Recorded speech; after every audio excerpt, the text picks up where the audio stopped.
आज जो है इस वीडियो में हम लोग जो है प्रोबेबिलिटी के बारे में पढ़ेंगे यानी प्रयिकता जो है ये इसरो की दृष्टि से अगर देखा जाए तो काफी महत्वपूर्ण हो जाते हैं और इनसे जो है सवाल पूछे जाते हैं।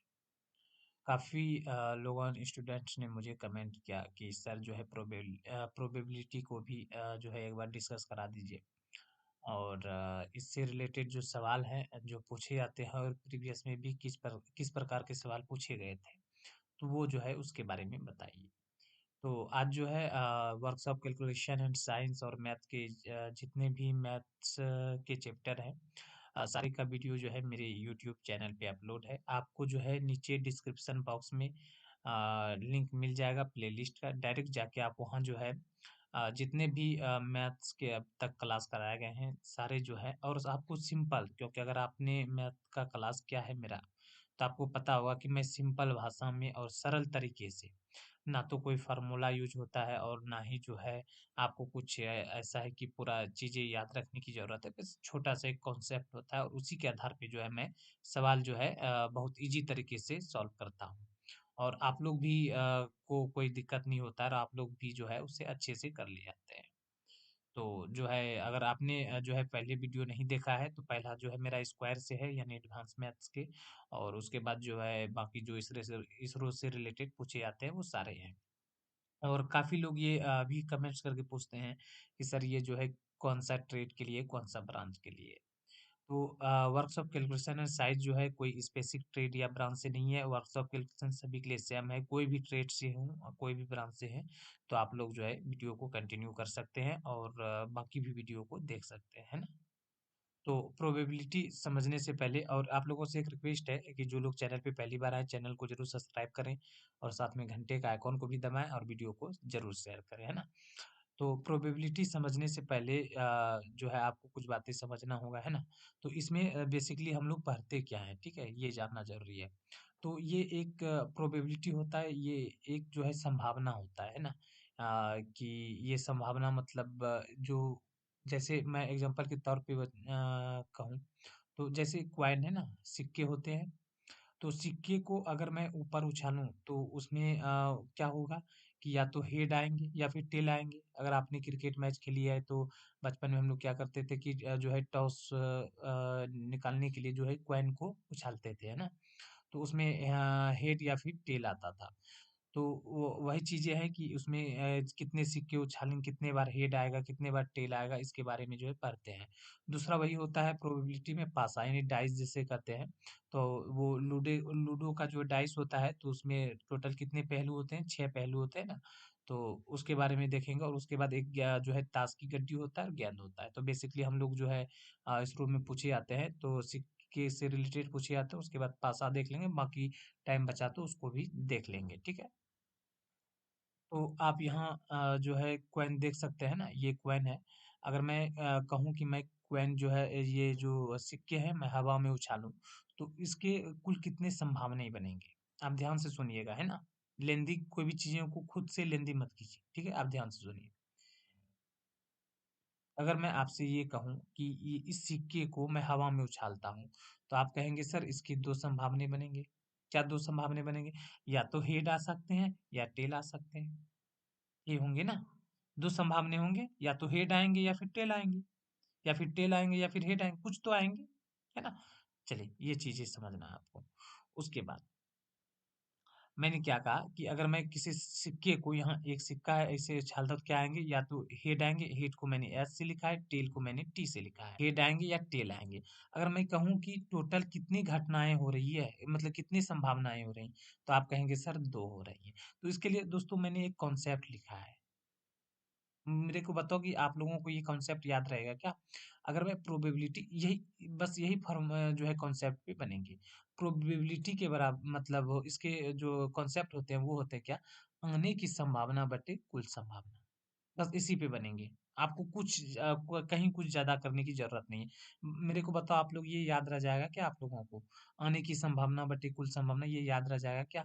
आप कहेंगे हाँ सर ये तो सिंपल सा चीज़ें हैं। आने की संभावना बटे कुल संभावना याद रह जाएगा, है ना? चलिए और एक बात ये आपको ध्यान में रखना है कि जो प्रोबेबिलिटी के जो आंसर होंगे वो इस प्रकार के नहीं होंगे, जैसे 1, 2, 3, 4, 5 या फिर 2.5 हो गए हैं या फिर 4.5 हो गए हैं। इस प्रकार से ना तो पॉइंट में और ना सिंगल डिजिट में होंगे। तो आप कहेंगे सर इसका आंसर कैसे होंगे? तो आंसर इसके बटे में होंगे, जैसे मैंने यहाँ लिखा 1/4, 1/2 या फिर जो है ये 1/7 कुछ इस प्रकार से इन्हीं बटे में आंसर होंगे। अगर ऐसे आंसर मिल भी रहे हैं, ठीक है? अगर ध्यान से सुनना, अगर ऐसे आंसर मिल भी रहे हैं तो आपको इसका आंसर नहीं देना है, अगर ये ना रहे तो। अगर बटे में है, बटे में आंसर है तो बटे में देना है। जैसे मैंने जो है 0.5 बोलूँ, है ना? कि 0.5 आंसर है और किसी का जो 1/2 है, तो बात तो एक ही है, लेकिन आपको ये आंसर नहीं करना है, आपको ये करना है। अगर ये ना रहे तब फिर देखना, लेकिन ऐसा होगा ही नहीं कि ये ना रहे, ठीक है? तो इसका आंसर सिंगल डिजिट में ऐसे नहीं रहता है। चलिए, अब जो है डायरेक्ट हम लोग सवाल करेंगे। सवाल में ही आपको चीज़ें क्लियर समझ में आ जाएगा, क्या करना है, क्या नहीं करना है और सिंपल सा है, बिल्कुल इसको लेंथी नहीं करना है। तो ये आपको मैंने कॉन्सेप्ट बताया, आप इसे ध्यान में रखेंगे, आने की संभावना बटे कुल संभावना। अब दोस्तों आप लोग जो है ये सोचिए कि अगर मैं कुल संभावना आप लोग को एक यूँ ट्रिक दे दूँ और आपको डायरेक्ट याद हो जाए, तो आपको तो सिर्फ़ आने की संभावना निकालना होगा। आपका ईज़ी हो जाएगा या फिर नहीं हो जाएगा? मेरे को बताओ ज़रा। आप कहेंगे हाँ सर ये तो ईज़ी हो जाएगा। तो दोस्तों यहाँ आपको एक जो है छोटा-सा मैंने क्या कहा कि एक सिक्के में कितने पहलू होते हैं? आप कहेंगे सर एक सिक्के में 2 पहलू होते हैं, ठीक है? अगर मैं सिक्के को एक बार ही उछालूँ, एक सिक्का है उसे मैं एक बार उछालूँ, तो उसकी कुल संभावना जो बनेंगे, कुल संभावना कितने बनेंगे? 2 बनेंगे। जैसे कि मैंने बताया क्या बनेंगे? एक हेड बनेंगे या फिर टेल बनेंगे, है ना? यही तो बनेंगे। उसके बाद उसके बाद जो है, अगर मैं 2 सिक्के उछालूँ, अगर मैं 2 सिक्के को एक साथ उछालता हूँ, तो इसके इसके जो कुल संभावना होंगे, कितने होंगे? वो जो है 4 होंगे। ठीक है? ये ध्यान में रखना। उसके बाद मैं जो है 3 सिक्के को उछालूँ, तो इसके जो संभावना होंगे कितने होंगे? 8 होंगे। ये कैसे होंगे? मैंने 2 पे पावर 1 लिख दिया, 2 पे पावर 4 लिख दिया, 2 पे पावर 3 लिख दिया, 2 पावर जो है सॉरी 4 लिख दिया। तो आप कहेंगे सर ये कैसे? तो भाई एक सिक्के के कितने पहलू होते हैं? 2 पहलू होते हैं। मैंने 2-2 लिख दिया, है ना? मैंने ऐसे लिख दिया। एक सिक्के के 2 पहलू होते हैं ना? तो इस प्रकार से लिख दिया। अगर मैं सिक्के एक बार उछालूँ तो कुल संभावना कितने बनेंगे? 2 बनेंगे। अगर जो है 2 सिक्के को उछाले जाते हैं तो 2 पे पावर 2 कर दिए तो कुल संभावना कितना? 4। अगर 3 सिक्के उछाले जाते हैं तो 2 पे पावर 3 कर दिए तो कितना हो गया? 8 हो गया। उसके बाद जो है आपके 4 सिक्के उछाले जाते हैं, 2 पे पावर 4 कितना हो गया? आप कहेंगे सर 16 हो गया। तो ये जो बन रहा है ये क्या बन रहा है? आपकी कुल संभावना बन रहा है। तो आपका कुल संभावना डायरेक्ट यहाँ आंसर आ रहा है। उसके बाद आपको तो निकालना है क्या? सिर्फ आने की संभावना निकालना है। मुझे आप लोग ये बताओ कमेंट्स करके कि ये चीज़ें इतना चीज़ें मैंने जो बताया आपको याद रह जाएगा क्या? आप कहेंगे हाँ सर, भी ये बिल्कुल सिंपल सा चीज़ है, याद है। तो कुछ नहीं है, अब प्रोबेबिलिटी कुछ नहीं है। आपके डाइस भी ऐसे बन जाएँगे, कॉइन वाले भी ऐसे बन जाएँगे। तो चलिए सवाल पे आते हैं ना। चलिए, यहाँ पहला सवाल है, एक सिक्के को उछाला जाता है तो हेड आने की संभावना क्या होगी? देखिए, एक सिक्के को उछाला जाता है तो हेड आने की संभावना, आप मान के चलिए कि ये कोई कॉइन है, ठीक है? चलिए, ये कोई कॉइन है, ये कोई सिक्का है, इसे उछाला जाता है, क्या आएँगे? ज़्यादातर क्या आप कहेंगे सर या तो हेड आ सकते हैं, एक बार अगर उछालते हैं या फिर टेल आएँगे। तो संभावनाएँ कितनी बन रही है? संभावनाएँ कितनी बन रही है? 2 बन रही है ना? तो ये चीज़ें भी आपको उतना करने की ज़रूरत है। मैंने क्या कहा, एक सिक्के को उछाला जाता है, तो जब एक सिक्के को उछाला जाता है तो उसकी कुल संभावना कितना आपको पता है कि भाई फ़ॉर्मूला क्या होता है इसका, कौन-सा आने की संभावना होती है, कुल संभावना। कुल संभावना आपको पता है कि कुल संभावना जो होगा आपका वो कितना होगा, 2 होगा। कैसे होगा? यहाँ मैंने बताया कि अगर एक सिक्के को उछाले जाते हैं तो कितना कुल संभावना है 2, अगर जो है 2 सिक्के उछाले जाते हैं तो कितने का कुल संभावना है 4, अगर 3 उछाले जाते हैं तो कितने 8, मैंने यहाँ पहले भी बताया था, है ना? तो आपको डायरेक्ट जो है बटन लिख देना है, एक सिक्के को उछाला जाता है तो एक सिक्के को उछाला जाता है तो कुल संभावना कितने बन रहे हैं? 2, ये तो आपका डायरेक्ट आंसर आ गया 2, ठीक है?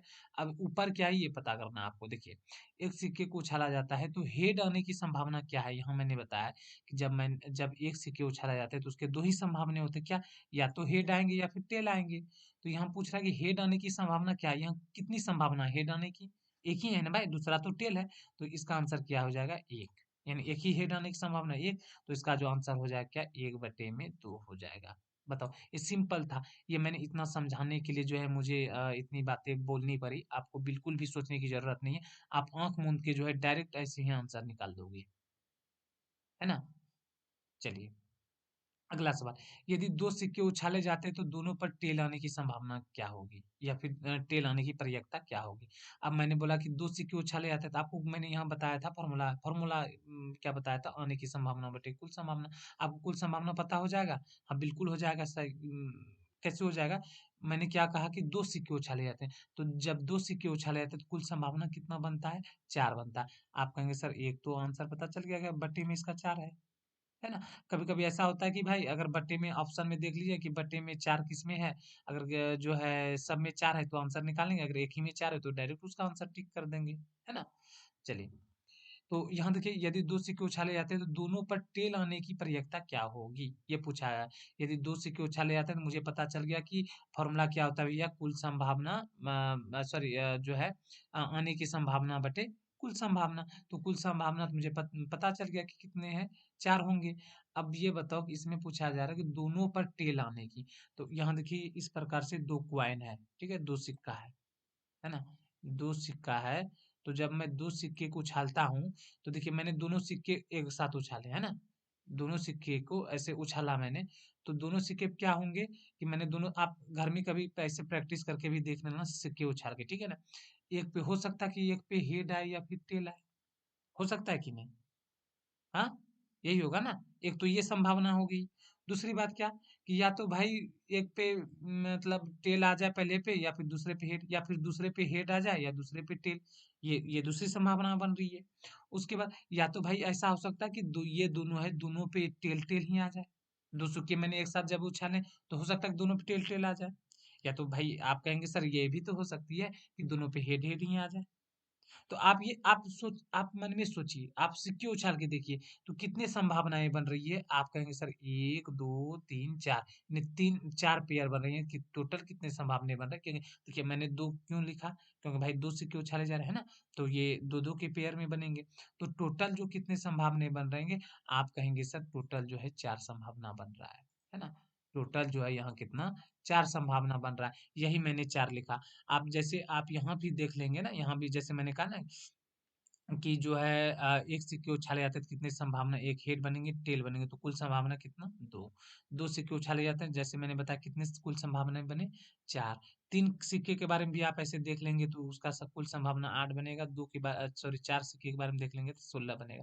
तो ये मैंने शॉर्ट जो है ऐसे याद रखने के लिए कि आपको सिंपल उतना कुछ नहीं करना हो इसलिए मैंने बताया। ठीक है, तो यहाँ यहाँ मैंने यदि 2 सिक्के उछाले जाते हैं तो दोनों पे टेल आने की प्रयिकता क्या होगी। अब देखिए सवाल देखिए, ठीक है, कुल तो आपको पता चल गया कि कुल क्या होगी, कुल 4 होगा, है ना? कुल संभावनाएँ 4 होगा। तो फ़ॉर्मूला यहाँ एक बार आप लोग देख लेंगे तो मैंने क्या लिखा है फ़ॉर्मूला आने की संभावना होती है कुल संभावना।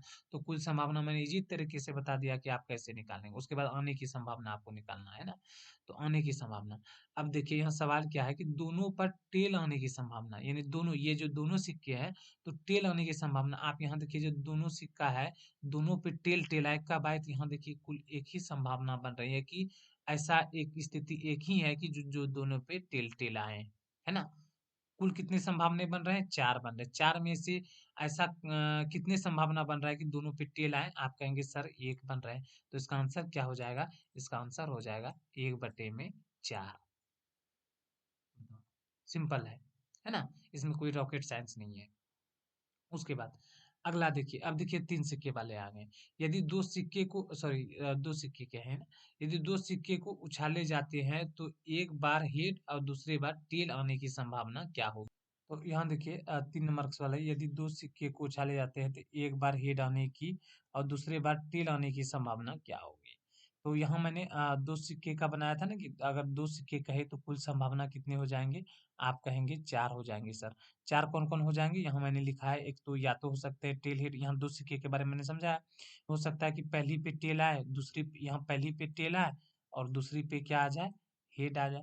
या फिर ऐसा भी तो हो सकता है कि दूसरी पे पहली पे हेड आ जाए, दूसरी पे टेल आ जाए, ये भी हो सकता है। या फिर ऐसा हो कि दोनों पे टेल-टेल आ जाए या दोनों पे फिर हेड-हेड आ जाए।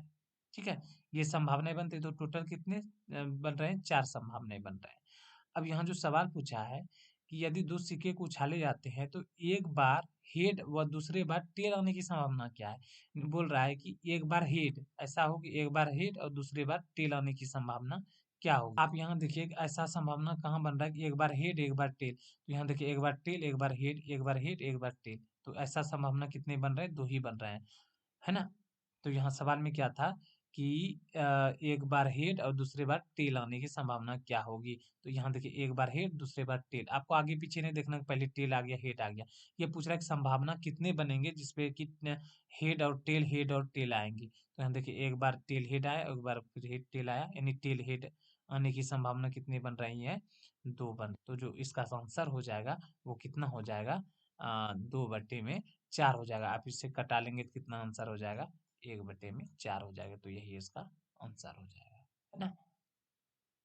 चलिए, किसी को अगर कोई प्रॉब्लम हो, कोई दिक्कत हो, किसी को नहीं समझ में आया, वो लोग कमेंट्स करके बताएँगे, जो है मैं उसे जवाब देने की कोशिश करूँगा। अगला प्रश्न है, यदि 3 सिक्के को एक साथ उछाला जाता है तो तीनों पर हेड आने की संभावना क्या होगी? अब देखिए मैंने जैसे कहा कि 3 सिक्के जो है एक साथ उछाले जाते हैं, तीनों पर हेड आने की संभावना क्या होगी? यानी तीनों पर हेड आना। आप देखिए इस प्रकार से कुछ कॉइन है, ठीक है? सिक्का है। मैं 3 सिक्का बना लेता हूँ। ये 3 सिक्का है। तो जैसे 3 सिक्के की बात आई तो फ़ॉर्मूला क्या है भाई? कॉन्सेप्ट क्या है हमारा? आने की संभावना बटे कुल संभावना। मैं शुरू से बताता आ रहा हूँ, ठीक है? तो आपको कुल संभावना आपको पता चल गया जब 3 सिक्के हैं, तो हमारे कुल संभावना कितने बनेंगे? 8 बनेंगे, है ना? कैसे बनेंगे भाई? यहाँ देखो, मैंने फ़ॉर्मूला लगा क्या? कि जो प्रयोक्ता बराबर क्या होता है? आने की संभावना बटे कुल संभावना। कुल संभावना कैसे निकालना है? कि जब जो है 3 सिक्के होते हैं और उसे उछाले जाते हैं, तो कुल संभावना कितने बनते हैं? 8 बनते हैं, है ना? तो कुल संभावना तो मुझे पता चल गया भाई कि कितना बनेंगे? 8 बनेंगे। अब आपको क्या निकालना है? यहाँ सवाल क्या पूछा जा रहा है? तो तीनों पर हेड आने की संभावना क्या है? तीनों पर हेड आने की संभावना क्या है? यहाँ देखिए मैंने पेयर बना के रखा है ना? यहाँ यहाँ आप देखेंगे, ये वाला मैंने बना के रखा है ऊपर में, ठीक है? तीनों पर हेड आने की संभावना क्या होगी? यही पूछा जा रहा है, ठीक है? तो देखिए जब मैंने 3 सिक्के उछालते हैं, 3 सिक्के उछाला जाता है, तो 3 सिक्के में क्या पेयर बन सकते हैं? यहाँ आप देखिए मैंने लिखा, है ना? तो या तो बनेंगे क्या? पहली पे टेल आ जाए, दूसरी पे हेड आ जाए, ये हो सकता है। हो सकता है ना? ठीक है? उसके उसके बाद दूसरा क्या हो सकता है? या हो सकता है कि 2 सिक्के पे आपका टेल आए, तीसरे पे हेड आ जाए। ठीक है? या फिर ऐसा हो सकता है कि एक पे हेड आए, दोनों पे टेल टेल आ जाए। या फिर ये भी हो सकता है कि जो है दोनों पे हेड उड आए और तीसरे पे टेल आ जाए। या फिर एक संभावना ये भी हो सकता है कि हेड एक एक पे हेड, दूसरे पे टेल, तीसरे पे हेड। या फिर ये भी हो सकता है कि पहले पे टेल, दूसरे पे हेड, तीसरे पे टेल। या फिर ये हो सकता है कि जो है तीनों पे हेड हेड। या फिर ऐसा हो सकता है कि तीनों पे टेल टेल। ये संभावना बन सकती है कि नहीं? आप ध्यान से सोचिएगा, 3 सिक्के को लेकर जो है आप बैठिए और उसके बाद सोचिए कि कितने संभावनाएँ बन सकते हैं, कैसे-कैसे बन सकते हैं, आपको चीज़ें समझ में आ जाएगा।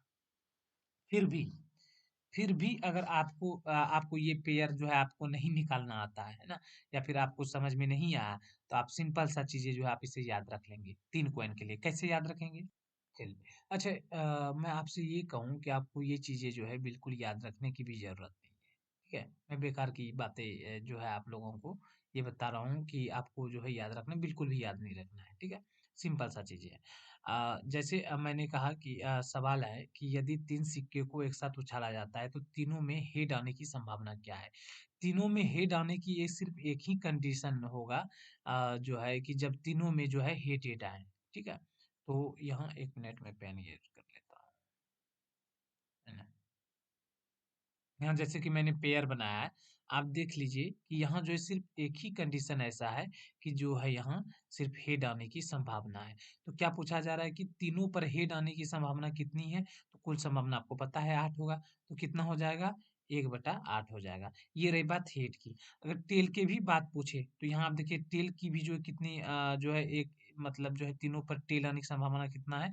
तो वो भी 1 ही हो जाएगा। अगर आपसे हेड पूछे या टेल पूछे, दोनों की आने की संभावना हमेशा जो है 3 कॉइन जब उछाले जाते हैं तो एक ही होते हैं और आपसे यही सवाल जो है पूछे जाते हैं। आपको बिल्कुल भी नहीं सोचना है, आपको डायरेक्ट याद कर लेना है, नहीं तो उसका पेयर याद करना जो है अच्छा है, या फिर सिंपली आप निकाल सकते हैं, ठीक है?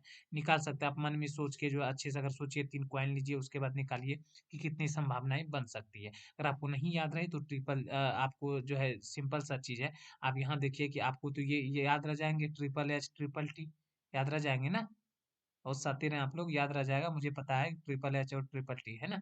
उसके बाद देखिए, एक बार टी के साथ जो है दोनों एच लीजिए और उसके बाद जो है दोनों टी के साथ सॉरी डबल टी के साथ एक बार एच ले लीजिए, सिंपल है।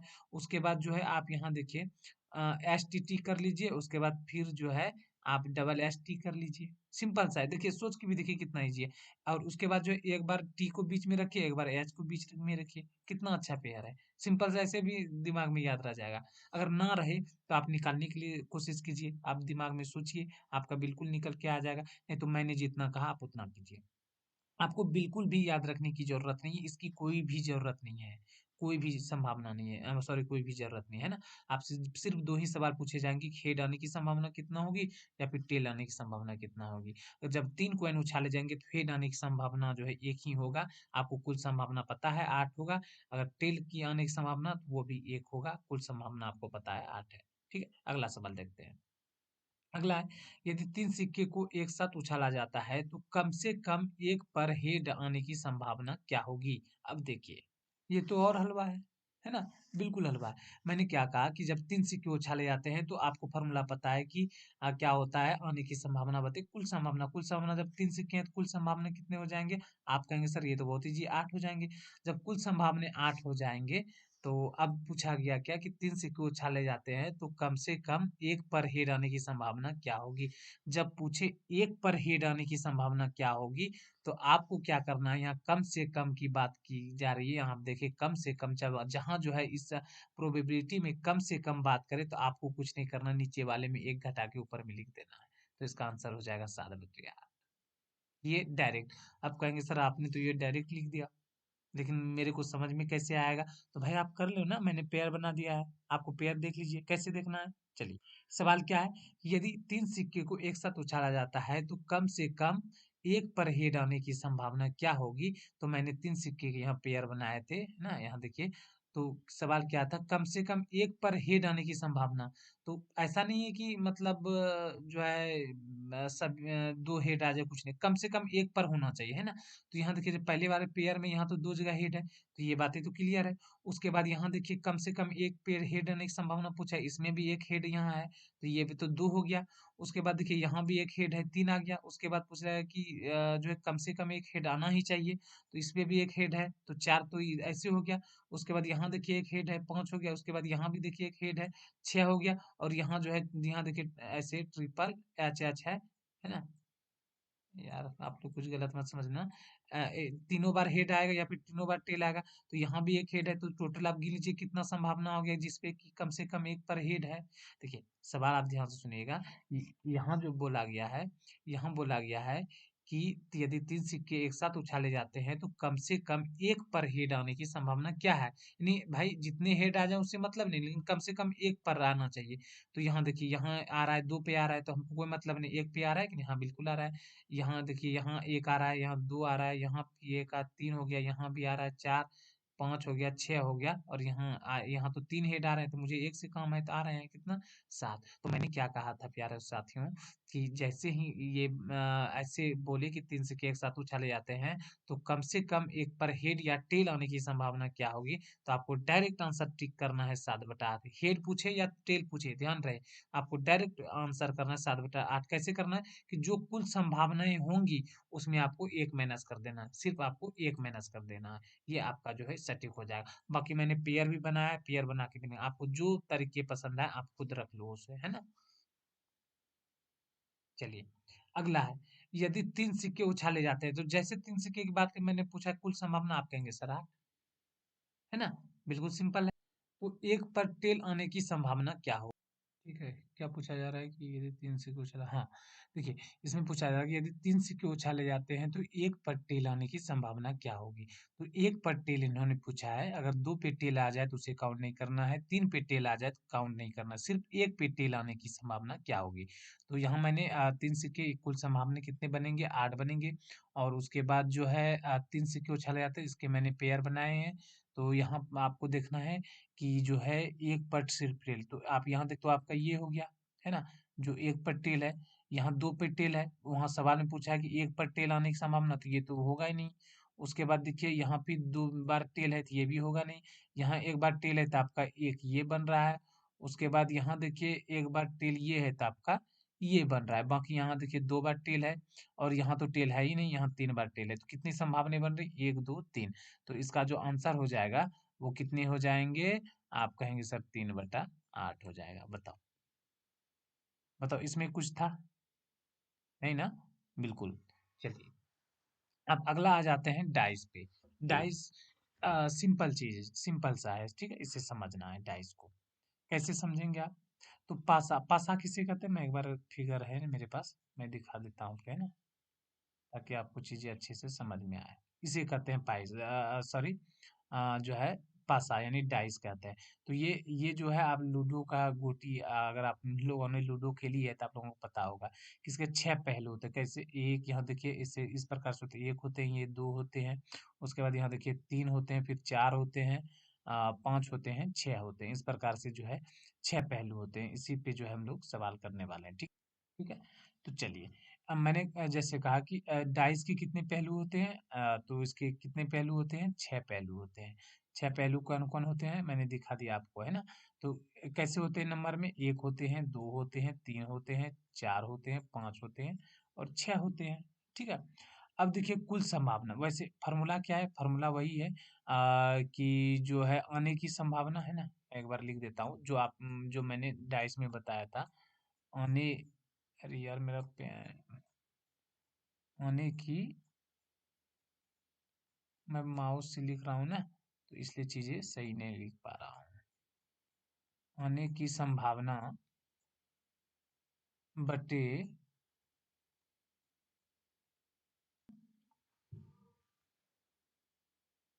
आने की संभावना बटे कुल संभावनाएं, जो मैंने ऊपर लिखा है, ठीक है? तो यहाँ देखिए कुल संभावनाएं कितनी बन सकती है। देखिए यहाँ 6 से मैंने इंडिकेट किया क्योंकि इसके कितने पहलू होते हैं? 6 होते हैं, ठीक है? अगर अगर जो है डाइस को एक बार फेंका जाए, यानी एक डाइस को फेंका जाए, तो इसके कुल संभावना कितने बनेंगे? 6 पे पावर 1 कर देना है तो 6 हो जाएंगे। अगर जो है 2 डाइस है, ठीक है? 2 2 डाइस उछाले जाते हैं या फिर फेंके जाते हैं, तो इसके कुल संभावना कितने बनेंगे? 36 बनेंगे, ठीक है?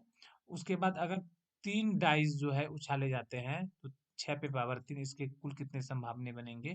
तो इसके जो है 216 बनेंगे। तो आपको नीचे वाला तो ऐसे ही पता चल रहा है, और ये जो है 3 डाइस तक ही पूछा जाता है। और वो 4-5 डाइस वाले अगर हो तो बहुत हाई लेवल के एग्जाम में पूछे जाते हैं, बट ये वो भी संभावना उसकी जो है बहुत कम होती है, ठीक है? इसी पे जो है आपको सवाल बनाने हैं, ठीक है? तो इतना सा चीज़ें क्लियर है ना? ये कॉन्सेप्ट मैंने आपको जो है शुरू जब क्या कहते हैं, वो सिक्का वाला बता रहे थे उसी में मैंने बता दिया था। उसके बाद ठीक है, अगला सवाल देखिए। एक पासा उछाला जाता है, उसमें पर 2 आने की प्रयिकता क्या होगी? अब देखिए कितना सिंपल है। तो जब एक पासा उछाला जाता है, एक पासा का क्या मैंने फ़ॉर्मूला क्या बताया आने की संभावना बटे कुल संभावना कितने बन रहे हैं? यहाँ देखिए एक पासा उछाला, कुल संभावना कितना? 6।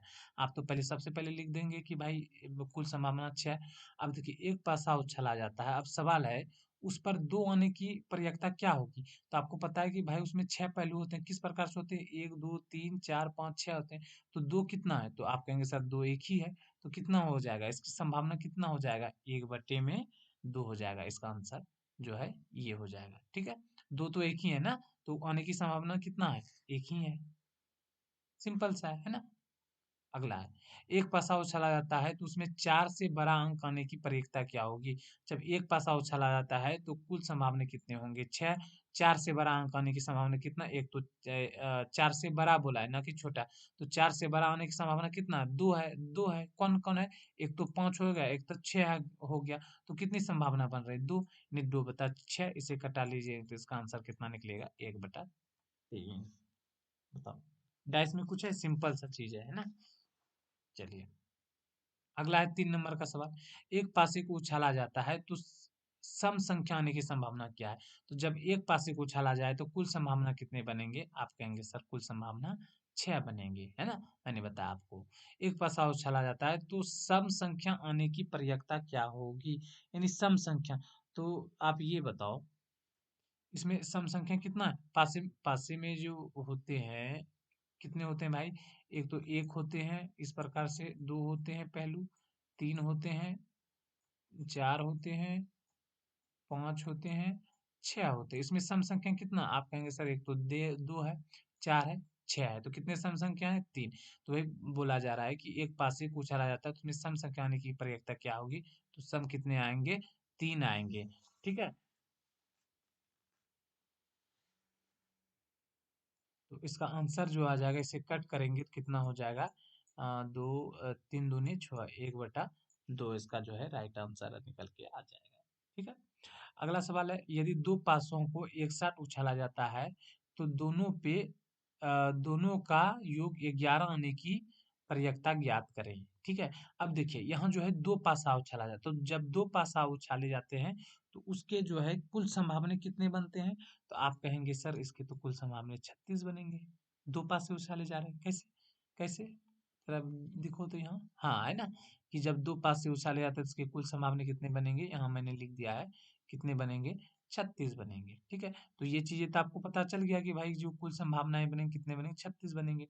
तो यहाँ पूछा जा रहा है कि तो दोनों पर का योग 11 आने की प्रयत्ता क्या होगी? तो डाइस में किस प्रकार से पहलू होते हैं? एक होते हैं, दो होते हैं, तीन होते हैं, चार होते हैं, 5 होते हैं और 6 होते हैं। अब सवाल में पूछा जा रहा है तो दोनों का योग 11 आने की प्रयत्ता कितनी होगी? तो भाई ऐसा जो है कौन सी जो है योग होगा कि दो जो 11 आएगा? तो आप कहेंगे सर एक तो आपका 5 हो जाएगा और 6 हो जाएगा, अगर इसे मिला लेंगे तो यह जो है 11 आएगा। दूसरी बात क्या? दूसरी बात ये कि या तो फिर 6 कर लेंगे या फिर 5 कर लेंगे, यानी संभावना तो यही दोनों बन रहा है ना। तो कितनी संभावना होगा? 2 होगा। इसे कट करेंगे तो कितना हो जाएगा? 1/18। ठीक है, तो ये जो है इसका आंसर आ जाएगा। समझ में आया आप लोगों को? देखिए एक बार और समझ लिए, बोला जा रहा है कि दो पासों को एक साथ उछाला जाता है तो दोनों का योग 11 आने की प्रयत्ता क्या होगी? जब सबसे पहले मैंने क्या बताया था कि जैसे एक पासा दो पासा जो बोले तो उसकी आपको कुल संभावना पहले निकालना है। जब दो पासे उछाले तो कुल संभावना यहाँ कितना बना? 36 बना। ठीक है, अब सवाल देखिए कि दोनों का योग 11 आने की प्रयत्ता क्या होगी? तो ऐसा कौन सी संख्या है जो दो का योग 11 आएगी? ऐसा है कि ऐसा कौन सी संख्या है जो दो का योग दो संख्या का योग, ऐसे यहाँ सवाल में हल्का सा कुछ मिसप्रिंट हुआ है कि दो का योग 11 आने के समान। तो दो आप कोई भी संख्या ऐड कर लो, दो संख्या आपका 11 नहीं पूरेगा। एक तो 5 6 है या फिर 6 5 है जिसका योग 11। तो इसकी क्या कहते हैं प्रयक्ता बन रही कितनी? दो संख्या की बन रही है। तो दो दो पेयर का बन रहा है ना, एक 5 6 का 6 का। तो यही तो आपसे पूछा गया है। तो क्या आने की संभावना बटे कुल संभावना। तो इसका इसे सिर्फ जो है इससे जो है क्या करना है, कट करके आंसर निकालना है, ये आपका जो है आंसर हो जाएगा। ठीक है, अगला है, दो पासों को एक साथ उछाला जाता है तो दोनों पर सम संख्या आने की प्रयत्ता क्या होगी? यानी देखिए दो पासों को एक साथ उछाला जाता है, जब दो पासों को एक साथ उछाला जाए तो आपकी कुल संभावना कितने बनेंगे? आप कहेंगे सर 36 बनेंगे। और पासों के जो पहलू होते हैं किस प्रकार होते हैं? एक होते हैं, दो होते हैं, तीन हो, चार होते हैं, पांच होते हैं और छह होते हैं। ठीक है, यही है ना। चलिए, पेन चेंज कर देता है। अब देखिए पूछा जा रहा है कि दो पासों को एक साथ उछाला जाता है तो दोनों पर सम संख्या, यानी पासा दो है, दोनों को उछाला जाता है ना। तो दोनों पर सम संख्या आने की प्रयत्ता क्या होगी? तो पहले सबसे पहले इसमें आप सम संख्या देखिए, एक तो आपका दो है, उसके बाद एक तो आपका चार है, एक तो आपका छह है। अब देखिए पेयर बनाइए यहाँ। कैसे पेयर बनाना है आपको? कि भाई अगर मैं दोनों पासे को उछालूं तो संभावना देखना क्या हो सकता है कि दोनों पे दो दो आ जाए। ठीक है, या फिर दो के साथ पहले बनाइए, या फिर दोनों के साथ क्या आ जाए? दो चार आ जाए, या फिर दोनों पे क्या हो जाए? दो 6 आ जाए। तो सबसे पहले मैंने 2 को आधार बनाया, है ना? 2 को आधार बनाया, उसके बाद फिर जो है 4 को बनाना, उसके बाद 6 को बनाना, ये इस प्रकार करने से चीज़ें आसान हो जाएगा। तो यहाँ देखिए मैंने बनाया है। तो सबसे पहले आपको क्या करना है कि भाई सम संख्या छाँट लेना है। कौन-कौन सम संख्या छाँट लेना है? एक तो सम संख्या कितना होता है यहाँ, जैसे पासे में 6 पहलू होते हैं, एक तो 2 हो जाता है और एक आपका क्या हो जाता है? 4 आ जाता है, हो जाता है, और एक क्या हो जाता है? आपका 6 हो जाता है, ठीक है? अब देखिए अब देखिए आप पहले शुरू कीजिए, 2 के साथ पेयर बनाइए, उसके बाद 4 के साथ पेयर बनाइए, उसके बाद 6 के साथ पेयर बनाइए। इस प्रकार जो है चीज़ें आसान हो जाएगा। अगर आप ऐसे करेंगे, मिस्टेक कर देंगे तो फिर आपसे जो है गलत हो जाएगा, ठीक है? तो मैंने यहाँ बनाया, एक बार 2 के साथ खुद 2 को लिखा, है ना? क्योंकि दोनों 2 पास से उछाले जा रहे हैं ना, तो हो सकता है कि दोनों पे 2 आ जाए या फिर दोनों पे 4 आ जाए। इस प्रकार से मैंने बनाया, है ना? तो आप देखिए पहले 2 को पकड़िए, ठीक है? तो दोनों पासे को उछाला जाता है, हो सकता है कि दोनों पे 2 आ जाए। उसके बाद मैंने क्या कहा कि पहले एक को पकड़िए, एक का पेयर बनाइए। या हो सकता है कि एक पे 2, 2 पे 4, है ना? दूसरे पे 4। एक या फिर जो है पहले एक पे जो है आपको 2 ही रखिए, ठीक है? ये तीनों का पेयर बन जाएगा। या फिर 2 के साथ 6 हो सकता है। अब देखिए 4 को बेस मानिए, हो सकता है कि 4 दोनों पे 4-4 आ जाए, या फिर 4 के साथ 2 आ जाए, 4 के साथ 6 आ जाए। या फिर हो सकता है कि दोनों पे 6-6 आ जाए, या 6 के साथ 2 आ जाए, है ना? या 6 के साथ 4 आ जाए। तो देखिए इस प्रकार से आपको पेयर बनाना है। अब मैं एक बार इसे और समझाता हूँ, ठीक है? आपको कुछ नहीं करना है, सिंपल सा चीज़ें है। सबसे पहले जो है आप सम संख्या को बाहर कीजिए। अब जो है 2 के साथ एक बार 2 को आप आधार मानिए, 2 के साथ जो है सबको लिखिए, है ना? उसके बाद 4 को आधार मानिए, 4 के साथ जो है फिर सबको लिखिए। उसके बाद 6 को आधार मानिए, 6 के साथ सबको लिखिए। इस प्रकार से आप पेयर बनाइए। कैसे? देखिए 2 है, एक तो आपको खुद 2 लिखना ही है ना? क्योंकि पासे तो 2 है। तो 2 के साथ पहले क्या 2 आ गया, फिर 2 के साथ 4 आ गया, फिर 2 के साथ क्या आ गया, 6 आ गया। अब देखिए 4 को बेस मानिए, ठीक है? अब 4 से लीजिए। एक तो 4 के साथ स्वयं 4 आएगा ही, उसके बाद 4 के साथ अब क्या बचा, 2 को लेना है, उसके बाद फिर 4 के साथ क्या बचा, 6 को लेना है। अब 6 को लीजिए, 6 के साथ एक बार स्वयं 6 आएगा, उसके बाद 6 के साथ 2 को लीजिए, उसके बाद 6 के साथ 4 को लीजिए। तो इस प्रकार से पेयर बनेगा। तो कुल जो है आपके पेयर जो बन रहे हैं, कितने बन रहे हैं? यहाँ आप देखेंगे 3, 3 6, 3 9 बन रहा है। तो यही पूछा जा रहा है, 2 पासों को एक साथ उछाला जाता है, तो दोनों पर सम संख्या आने की प्रवृत्ति क्या होगी? तो आप कहेंगे सर इसका हो जाएगा, कुल संभावना आपको पता है 9 और आने की संभावना कितना हुआ? 6। तो इसे 9 को घटा लीजिए तो कितना हो जाएगा? 1/4। तो इसका आंसर जो हो जाएगा, क्या हो जाएगा? 1/4 हो जाएगा। ठीक है? चलिए अगला सवाल है, 2 पासों को उछालने पर एक साथ योग 10 से अधिक आने की प्रवृत्ति क्या होगी? तो कितने पहलू होते हैं? एक इस प्रकार से पासे 1, 2, 3, 4, 5 और 6 होते हैं। तो आपको पेयर बनाना है, 2 पासे हैं, तो कुल संभावना आपको पता है कुल कितने हो जाएँगे? आप कहेंगे सर 36 हो जाएँगे। आने की संभावना क्या हो सकती है? कि सवाल क्या है कि एक साथ सॉरी उछालने पर एक साथ योग 10 से अधिक आने की प्रवृत्ति है, यानी 10 से जो है अधिक आएगा। तो किस केस में आएगा? एक बार तो 5-6 का अगर पेयर बनेगा इसमें, तो 10 से अधिक आएगा, है ना? उसके बाद जो है या हो सकता है कि हाँ, फिर उसके बाद क्या 6 और 5 का पेयर बनेगा, ये तो दूसरा हो गया, तब आ सकता है। या फिर जो है 6 के साथ अगर खुद 6 मिल जाए, तो जो है आ सकता है। तो कुल कितने संभावनाएँ बन रहे हैं? 3 बन रहे हैं, तो आप कहेंगे सर आने की संभावना कितना हो गया? 3 आ गया, तो 3/36 निकालने का मतलब कितना? 1/12 सिंपल है ना? चलिए। अगला सवाल है 3 पासों को एक साथ उछालने पर योग 18 आने की संभावना क्या होगी? यानी 3 पासे को जो है एक साथ उछाला जा रहा है, तो योग यहाँ 7 नंबर का सवाल देखिएगा। 3 पासों को एक साथ उछाला जा रहा है, तो योग 18 आने की संभावना क्या होगी? तो योग 18 कब आएगा? जब जो है कुछ इस प्रकार से 6, 6, 6 यानी जो है आप कोई भी संख्या यहाँ गिन के देख लीजिए। 1, 2, 3, 4, 5, 6 यही है ना? यही है, ठीक है। अब देखिए इन्होंने बोला कि 3 पासे को एक साथ उछाला जाता है, उछालने पर योग 18 आने की प्रवृत्ति क्या होगी? जब 3 पासों को एक साथ उछाला जाए तो कुल संभावना कितना बनेंगे? मैंने यहाँ बताया था, है ना? कि कुल संभावना कितने बनेंगे? तो आप कहेंगे सर 3 पासों के साथ 216। अब यहाँ देखिए, तो ये चीज़ें पता हो गया कि कुल संभावना जो बनेंगी कितने बनेंगे? 216 बनेंगे। अब यहाँ सवाल में पूछा जा रहा है, ये 7 नंबर का बना रहा है बना रहा हूँ, है ना? कि योग 18 आने की संभावना, तो योग तीन पासों को छड़ा जाता है। आप यहाँ तीन जो है डिजिट काउंट कर लीजिए कि किसका योग 18 आता है। आप देखिए किसी का 18 आता है क्या? जब तक आप छह छह को नहीं लेंगे, छह छह को नहीं लेंगे तो 18 आने की संभावना है ही नहीं, है ना? तो तीनों तीनों पासे में अगर छह छह आएंगे तो जो है आपका योग 18 बनने की संभावना है। तो आने की संभावना कितना हो गया? कितना हो गया? यानी कहने का मतलब तीन डाइस है तो एक ही पेयर बनेगा ना। यानी जो तीन डाइस है तो एक डाइस, दो डाइस, तीन डाइस, तो कितना पेयर बना? एक बना। यानी कि सिर्फ छह ही ऐसा है कि जो तीनों डाइस पे अगर छह आए तो जो है आपके 18 योग होने की संभावना है। तो आपकी आने की संभावना कितना हो गया? एक हो गया। ठीक है, तो इसका आंसर जो हो जाएगा क्या हो जाएगा? 1/216। देखिए, मैंने तो चीज़ों को बेहतरीन ढंग से समझाने की कोशिश करी है।